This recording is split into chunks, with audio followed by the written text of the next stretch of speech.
Hey guys, how's it going? This is Nika coming at you with your weekly business tip. Anyways, we are going to talk about customers and customer service today, and I just wanted to give you guys a couple of tips or suggestions or things to consider when you're thinking about your customers. So let's get started.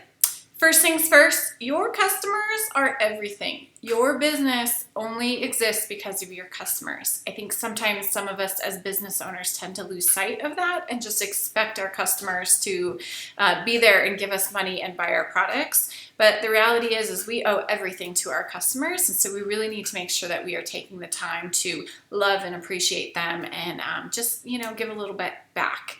So here are some things to consider or things that you can do to make your customer's experience the best it can possibly be.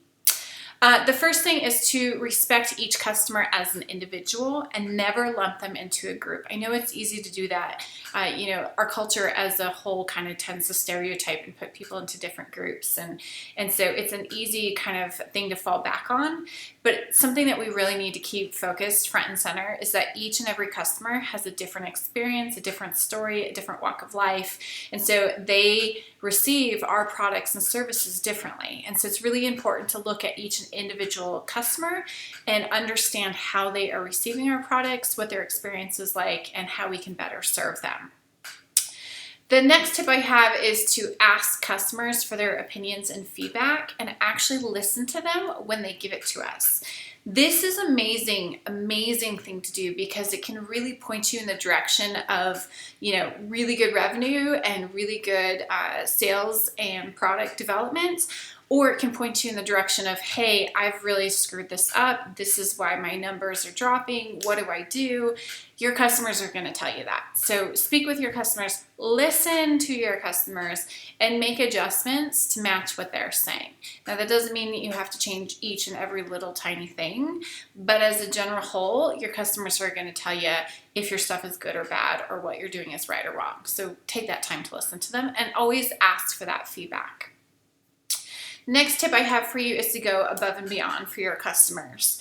So it seems like in the digital age, we've really lost that personal contact, that personal connection.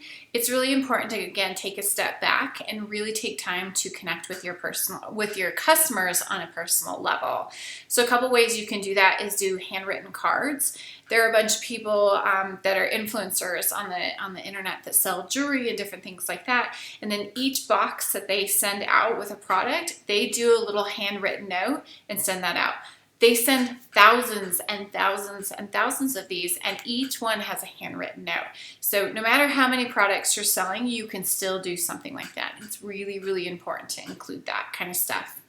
You can do personalized products. So thank you so much, Nika, for buying this pair of shoes, whatever it is you sell.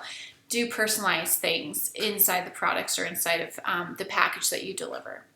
And also do thoughtful gestures that go a long way. So reach out to them, DM them personally, thank them, do a shout out on Instagram or Twitter or Facebook, whatever you tend to work on.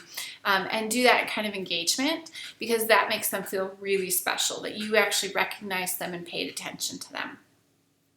My next suggestion is when selling a product, engage with the customer and mirror their language and tone.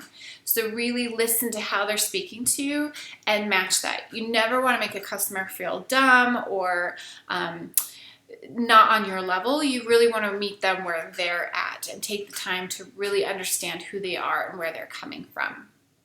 And I said this a little bit before, but my last suggestion is to listen to your customers. So if an issue arises, take the time to listen to your customer, validate the problem that's occurred, and then fix the problem, and then summarize how you fix that problem and give that back to the customer. But the key there is to really listen to the customer. It's less about actually fixing the issue. I mean, the customer obviously wants the issue fixed, but if they feel heard and validated, that's going to fix your actual relationship with the customer opposed to just getting the product out the door and fixing the situation. It keeps you in the loop with them, and you're likely to have a longer period of time where you get to engage with that customer and work with that customer. Anyways, those are my tips for today. I hope you guys enjoyed them. Let me know if you have any questions, if there's anything I can provide to you, and always comment below with other ideas or areas of you'd like me to talk about. Anyways, have a good day. I will talk to you guys soon. Bye. Love you guys.